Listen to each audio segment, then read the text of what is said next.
Hello, dear folks. Welcome to the East-West Show. Jack Chow, your proud host. As you can see, I'm very safe now. I have two attorneys protecting me, right? Okay, good. And I have my big friend, Scott Womath of Scott Womath Law Firm, a big law firm, headquarters in City of Industry all over Southern California. Scott, welcome to the show. Well, thank you. Right. Very happy. And his partner, Mr. Thomas Johnson, a handsome guy from Gone with the Wind. Butler, right? See, Mr. Butler. Right? Yeah. So, well, Mr. Butler, no, Mr. Johnson, welcome to the show. Thank you, Jack. Very good. Nice to see you, I feel happy because I have two attorneys that are protecting me. So, doesn't mean I can go wrong. Doesn't mean I can go shoot people, especially when they walk away from me, shoot behind, get them killed right away. I'm talking about an incident in suburban area, suburban city of Dallas, Texas. Last Saturday, a guy, a black kid, 15 years of age, Jordan Edwards, were killed by a police officer. And that incident, I would like to bring some update or exactly the same as as much as we know about from the news from either Mr. Tom Johnson or Mr. Womath. To start from that point on, we will let the news take care of their own business. We're talking about legalities. By legality, I'm not talking about criminal legality. I'm talking about logic. Legal logic. That is my whole push. How about that? Sure. Very good. Sounds right. A little introduction, please, by yourself. Well, thank you very much. Since you retired from the film industry. Well, thank. He does look like little Butler, Clark right? Gable, like. Yeah, sure. Right. Resemble him a lot, right? Go ahead. Well, thank you, Jack. I'm a native Angelino. I'm a trial lawyer. I try jury cases, mostly civil cases. I see. I've been doing this for almost 20 years now. Ah. And you know, when it comes to law enforcement, you know, my brother's in the LAPD, and I have friends in law enforcement, and I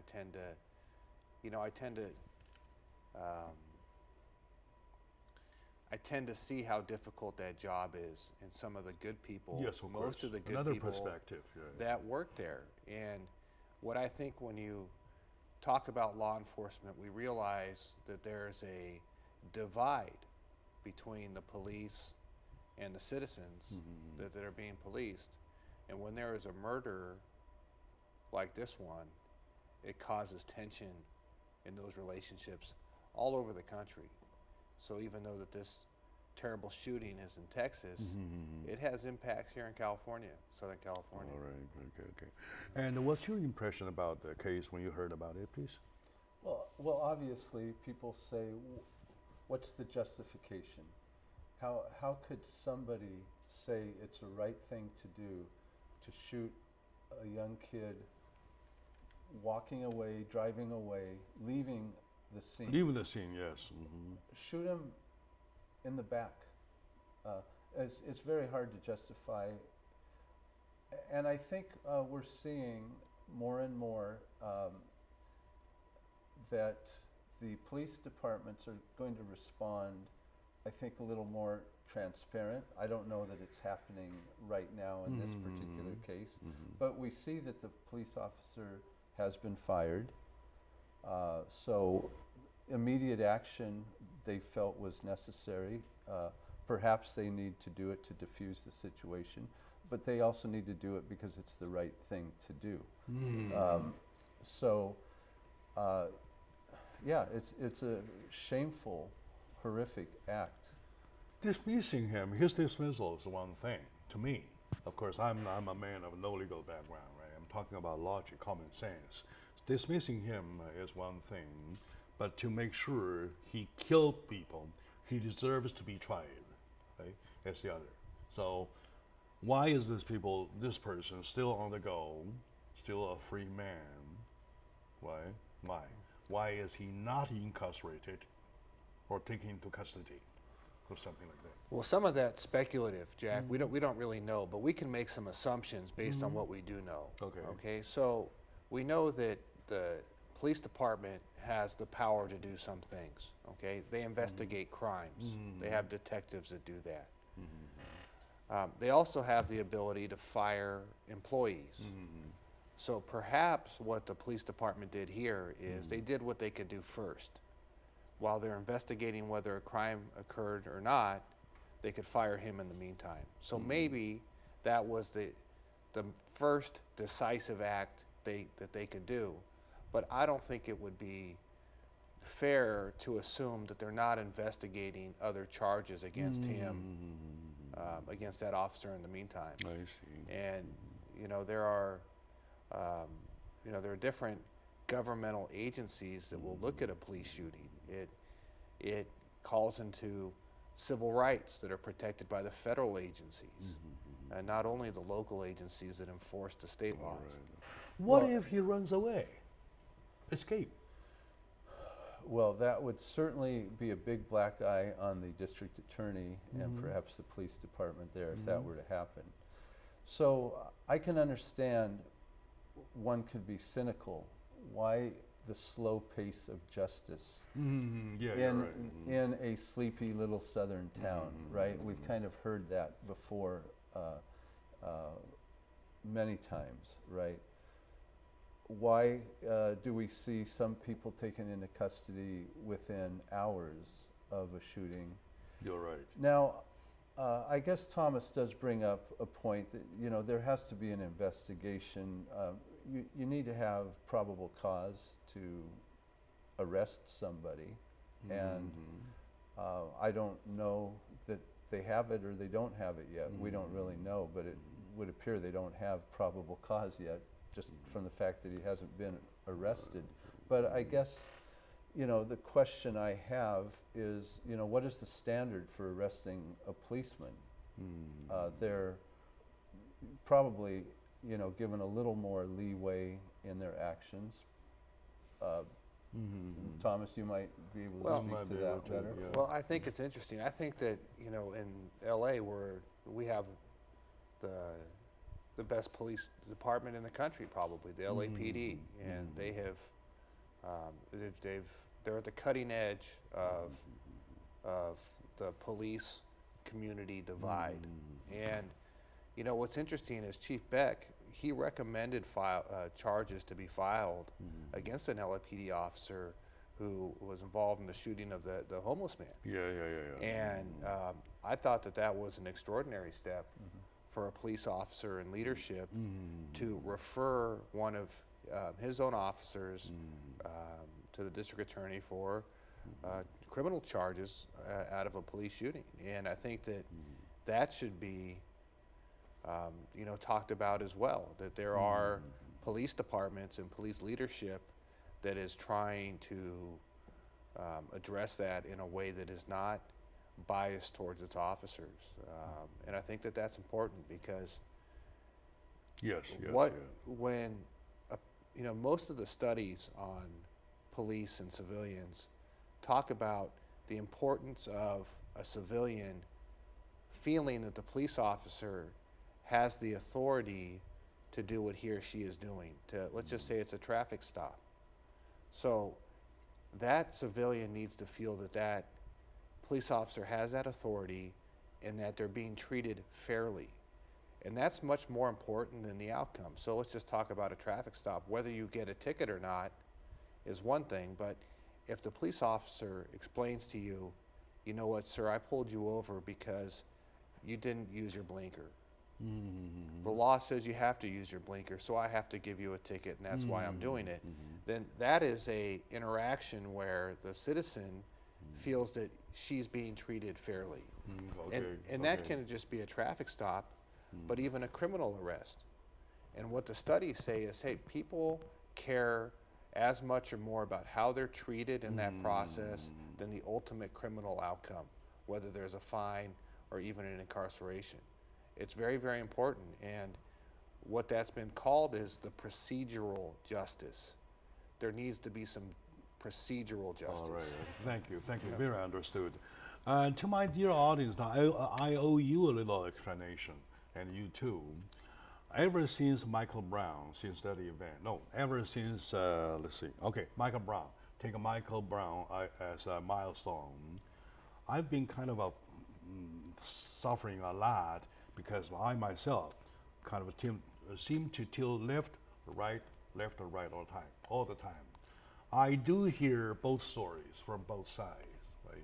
And then the stories make me sometimes tilt to the left, sometimes tilt to the right, until 2 days ago, the attorney representing the family, the kid's family, says, quote unquote, "We are declaring a war on policing. It's happening too much," something like that, right? And the term declaring war, it is that term that bothers me. Remember when I call you, I typically mention that. I said, well, is there a war going on? Was that exaggeration? Was that out of the sentiment or emotional stuff like that? Or exactly, where are we? Anyway, I'm lost. That's exactly why I called upon you. And by the way, my dear audience, is every time when something like this happens, we, as our style, we let the news pass. We let the news do their own job. We talk about taking the instant as a moment, as a chance to learn. While learning, you better learn from those professionals, right? And Scott, you might want to understand the public mind. To the public mind, seeing an attorney is like seeing a doctor, right? They do not have to know exactly how many years the doctor stayed in school and how many operations he has performed, so on and so forth. By looking, by seeing the way the doctor handles the case, they know the doctor is to be trusted. So seeing attorney is the same thing. I'm using this moment, number one, to bring my audience some basics as they're learning, right? Number two, to promote my friends, say they are the good guys, good lawyers that you want to trust, right? So you go back, do your own advertising, but here I want you to help us understand. To my point, I'm so mystified at this moment talking about a war on policing. That's a big term. So how about we take a very short moment out. When we come back, we take your story, your side of a take. For example, I know you have your own brother in the service, and you know lots of friends. I have a lot too, right? And I believe Scott knows a bunch, right? So from their point of view, from the public point of view, from the victim point of view, we see what is more important, right? So stay with us. We'll be right back, please.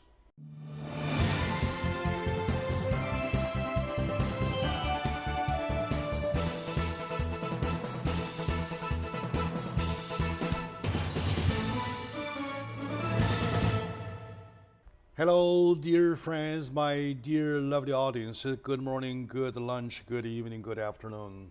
Well, depending where you are, I know you're watching, you like this show because we take a position that we want to be responsible for our audiences. That's it, whole thing. Be it right, be it wrong, let them find out, right? Now, today, our subject is talking about the Texas shooting with the Dallas suburban area. Saturday, kid, 15 years old, black, oh, by the way, black. And the officer, by the way, the police department refused to release about his color. Anyway, so in the discussion, which we try not to get to the news, we get to the point of his logic, or its legality, if necessary, logic, with me or my good friends, first Scott Wormuth, and he is the founder and CEO of Scott Wormuth Law Associates, a big firm, huge firm, maybe the biggest of Southern California, headquartered in industry. And we have Mr. Thomas Johnson, wonderful attorney, trial attorney. Trial attorney has sharper lips. They kind of like a defeat everybody kind of thing, like that kind of thing. And they have the looks. And they have the look. The Hollywood look. Trustworthy Hollywood look, trustworthy look, right? Yes. Because If I will be attorney, I'll lose 99 out of 100 cases. Very good. All right. So to both of you, once again, welcome to the show. Thank you, Jack. Very good. We were at the point talking about a quote from the attorney representing the victim's family. He started saying, first word, we are declaring wars on policing. And then he says, it's happening too often. However, funny, I did hear the word exactly over the radio. It's a live cover, right? And then on the news reporting, on all the printouts, the first sentence where declaring wars were omitted. See the major part? He said something seriously, in a serious way, exaggerated, not exaggerated, I don't know, but the words are missing. Well, it's pretty powerful. It's a pretty powerful statement. All right. And why would somebody say that? Yeah, why go would ahead. you declare? Why would you say you want to declare war? Maybe later he recanted his statement. I don't know. But why would you say that? And I think it's very illuminating to hear this particular quote that's taken from the final report of the President's Task Force on 21st Century Policing. This was completed in May of 2015. So President Obama at that point asked or made this statement: when any part of the American family does not feel like it is being treated fairly, that's a problem for all of us. It gets right to the point. This feeling of fairness. Okay. Thomas is talking about procedural justice, and we'll go into that. But also, what about the perception of justice? Yeah, you're right. And this is an important thing. So, is everybody being treated fairly, or do they perceive that they're being treated fairly? Why would somebody declare war? Yes, because of that, right. Your take on the declaring war issue, please? Well, I think that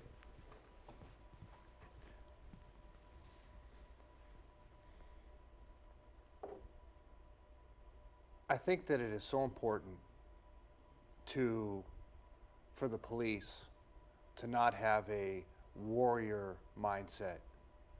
So the word war means a widespread, deliberate attack on another to obtain some objective. And so what's so important with policing, I think, is that the warrior mindset doesn't really take hold. All right. Because it's a guardian. It's supposed to be a guardian mindset. Yeah, all right. That we're guarding people. Servant. We're serving, we're guarding. Yeah. But the use of war is that's a very tough, very powerful term, because if you reverse roles with a police officer who has a guardian mindset, who is trying to protect and serve, and it is a very dangerous job, and there are times where there are snipers that are killing police officers. Yes. And they respond to all sorts of things. Okay. So I think that on the police side, that they should maintain a guardian rather than warrior mindset. And I think that that's what they're trying to do. And I think that when that doesn't happen, when there is someone who has a shooting like this that kills this young man and harms his family, kills him in front of his brothers like that he has to be punished. And he has to be, what he did is worse than somebody else shooting someone because he's a police officer. So it's even worse, maybe the worst thing that can happen in our society. But we also have to look at the police officers who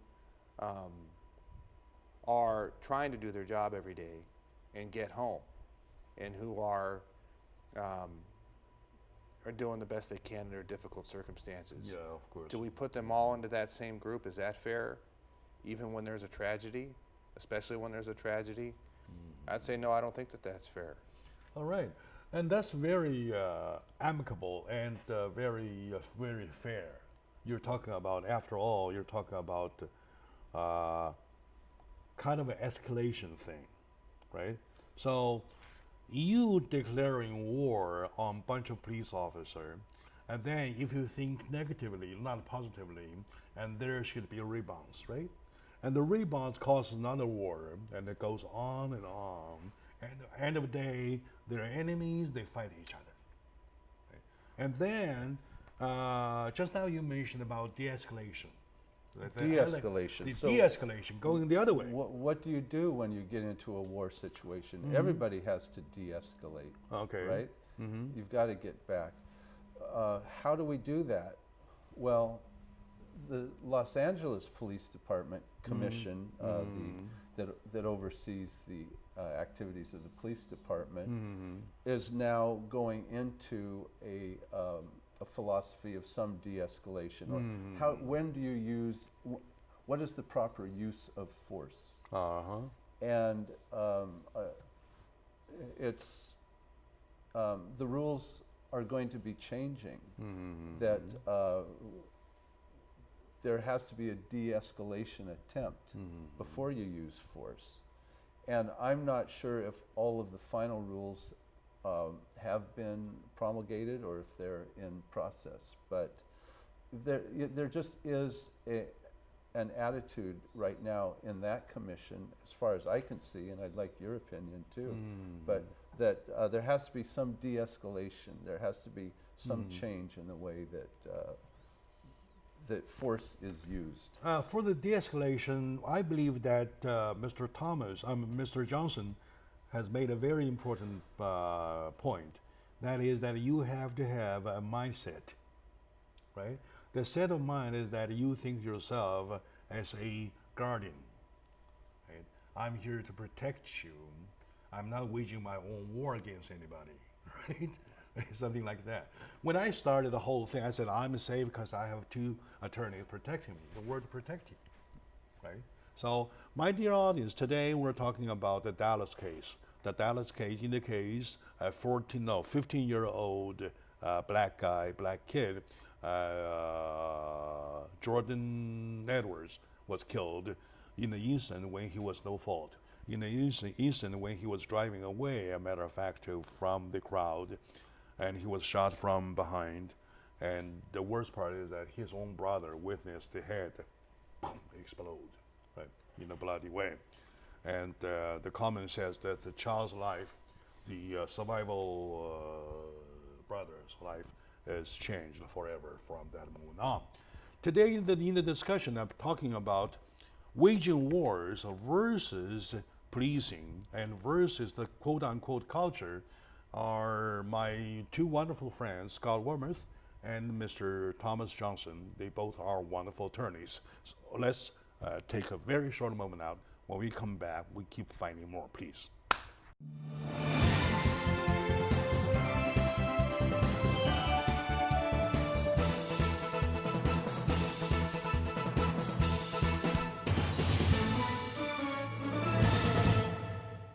Hello, my dear friends. Welcome back to the discussion about something unfortunately happened. Something happened in Dallas, a suburban area. A kid was killed, only 15 years old, for doing nothing wrong. And the officer was, quote unquote, dismissed. And we don't know the consequence or later on what will show up. And the police department is doing the investigation.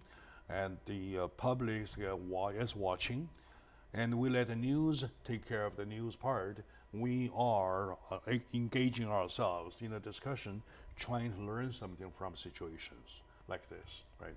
Join me, my good friend Scott Wormuth and Thomas Johnson. They both are wonderful friends, trying to shed lights on the issues.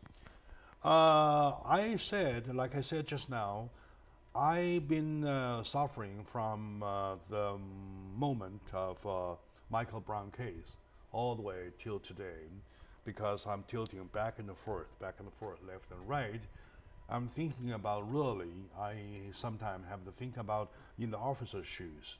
And sometimes I have to think about the victims' shoes and their families. So now, when the term of waging wars, declaring wars on policing, mentioned by the the victim attorney, that's really, according to him, a strong statement, very strong statement, and you agree too. So, the police respond to investigate. How do you want to show the public the fairness?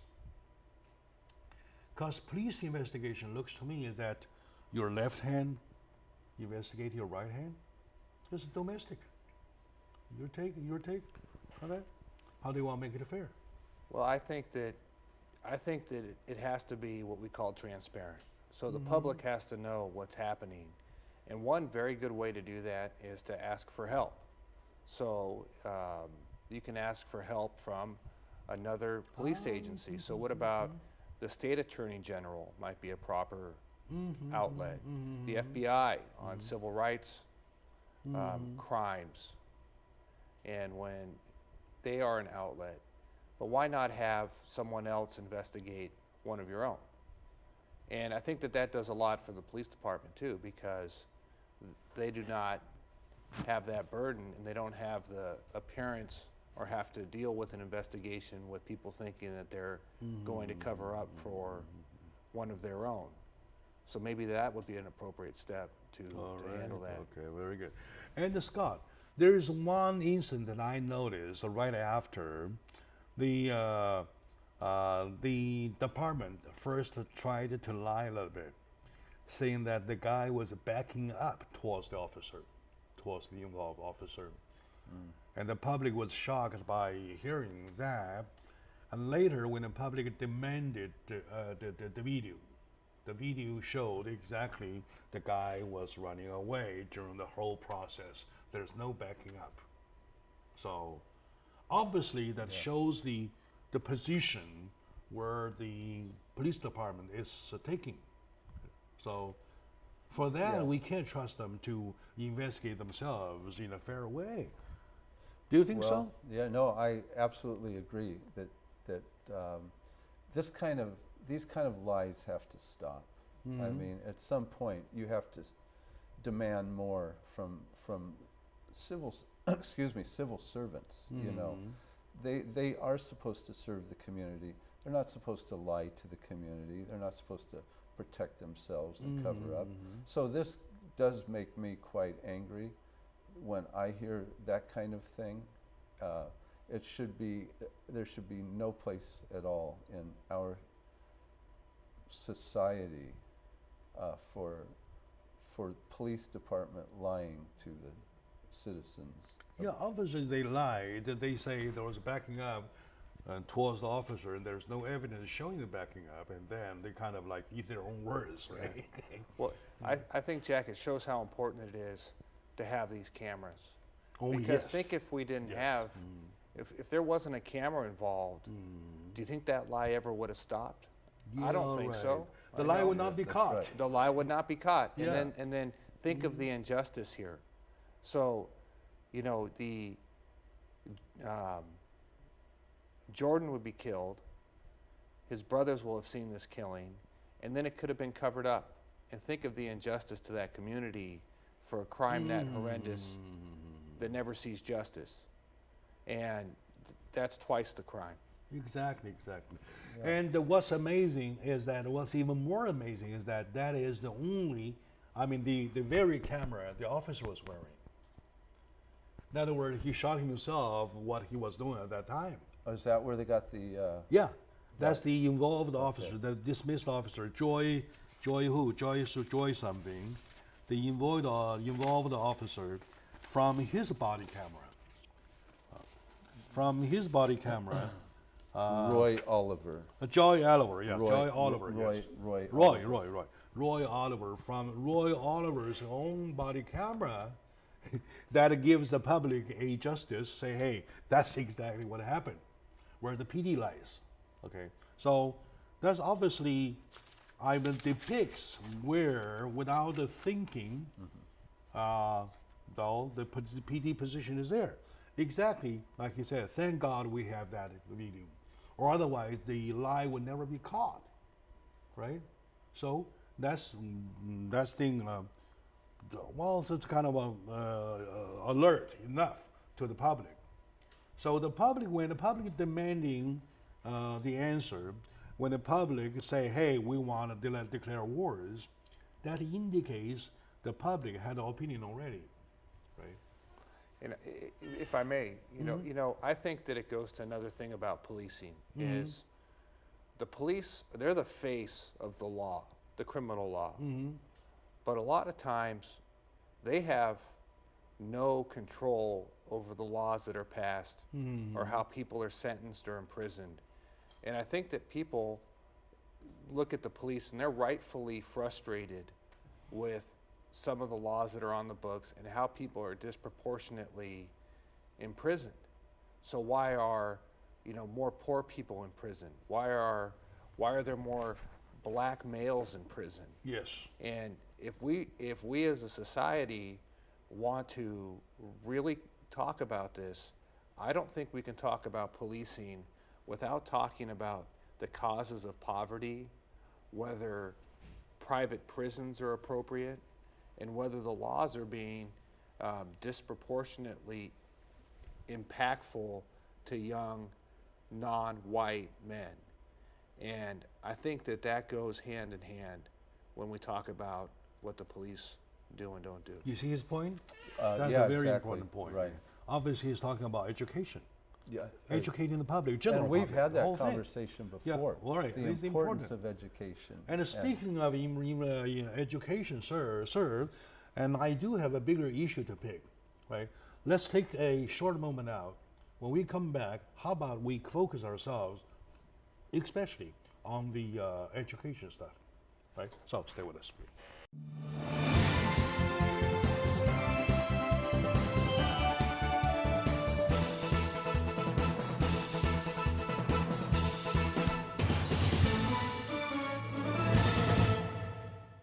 Hello, my dear friends, my lovely audience. Welcome back to the discussion at East West.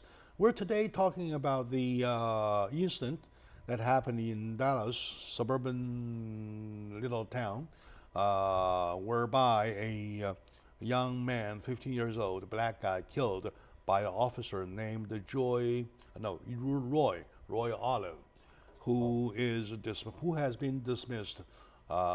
He's fired, in other words, and he's still a free man until more evidence is found out through investigation. Like we said, we let the case do itself, and we want to do here, according to my friend Johnson, we're doing education. We want to use this as a sample piece to educate the public, right, to learn. We mentioned, Attorney Johnson mentioned at one point that and education is the key, and that it was agreed by my other friend, Scott Wormuth, and I agree with both of you. That is so important. For that, I have a bigger question to ask. Okay, now, I know you're a trial attorney. Unfortunately, lots of cases, before they see you, they settle, right? Yes. They settle. And the settlement, as one of the prerequisites of the settlement, is that you keep your mouth shut. I'll do mine, right? Nobody mentions anything. So the public learns nothing about justice. You see what I mean? I myself, 3 years ago, interviewed a mother. Poor mother, Shampo-Mi A was her last name. I still remember her last name. Her son, 3 days into his 18th birthday, one night said, "Mom, I want to go for a walk." He went out and drove his car in Pasadena, ending up in a parking lot at a shopping mall. That is a public access, no problem, totally 100% public access. However, unfortunately, there was a special investigation going on that was 9 o'clock p.m. Okay? And he was approaching into the parking lot. He received 16 bullets from the left arm, all 90 degrees, going through the trunk, the torso, whole torso, getting out from here. 16 of them, of course, killed instantly, right? The cops later on, the PD later on, say, hey, he was driving towards us. And a matter of fact, the bullet was here. So another lie, right? And that interview that I conducted with the mother was exactly talking about the logic, how the bullet would come from here if the guy is driving, unless he's driving this way, right? Yeah. Right? Like that. And later, 2 years later, the case was settled. My point, the reason I'm asking is that I'm asking these attorneys, now that we're talking about education, right? Why wouldn't we let the content exposed go public? To educate the public, including educate their own officers. Why wouldn't we do that? Well, it's a very good The question. tough one, right? A very tough one. Yeah, why do we keep certain things confidential, quiet? And you're right, the result is we know nothing. For example, just a recent event, pulling the passenger from United Airlines, right? Well, did you notice in a period of 3 weeks, so if you want my opinion, United Airlines handled this beautifully, because you now had Dr. Dow's attorney praising United Airlines. Yeah, right? Exactly, yes. But of course, nobody knows anything else. The inside. Yes. But what they do know is that United is making certain changes. That much they do 10 know. rules. They're you know, now probably leading the industry in how they handle cases like this now. So yeah, but it led to a positive change. Yes. I know that Thomas has handled cases, for instance, where maybe it was confidentially entered into in terms of a settlement, but one of the results was, well, a certain government agency will hold informational meetings in the community, you know, to help guide people. Oh, so we could talk That's about good. that. That's a good. little bit. Please. Scott and I. To as much as you can release, Oh, sure. without violating your attorney-client secrecies. Sometimes I struggle with it, and Yeah. Scott and I, we've represented clients together, and sometimes those cases settle, and when they do, sometimes the opponent wants the deal to be confidential, okay? So then as a lawyer, I'm confronted with a situation where I can go to trial, which is public. They're not sealed. It's anyone can go, and that's right. Or I can get a better outcome for my client, meaning my client can receive more money Okay. if I agree to a confidential settlement. So it's a responsibility for me to think about that, but I represent the person. And so I don't represent justice. mankind. Okay. I don't represent mankind. So if yeah. I can get a client more money with a confidential settlement, you know what? I will advise that. But there are circumstances, especially when there's government money involved, where there's a strong policy where they should not keep that quiet. So if it's the police department or the county or the state, if they're paying public money to a settlement, that should be available for people to go find out about, and they should be able to get that information. But with confidential settlement agreements, as a citizen, I understand that it's important to get everything out there. But as a trial lawyer and a person that represents real people, if my client can get more money, and if the deal's confidential than if it wasn't.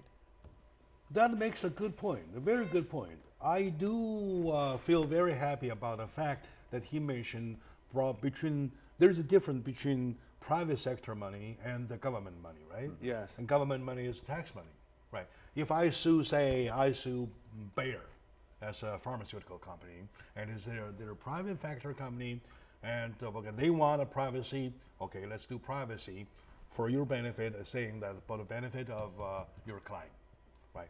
If the case ends within the government, for example, city or PD, no, as taxpayer, we deserve to know where is my money, where did my money go?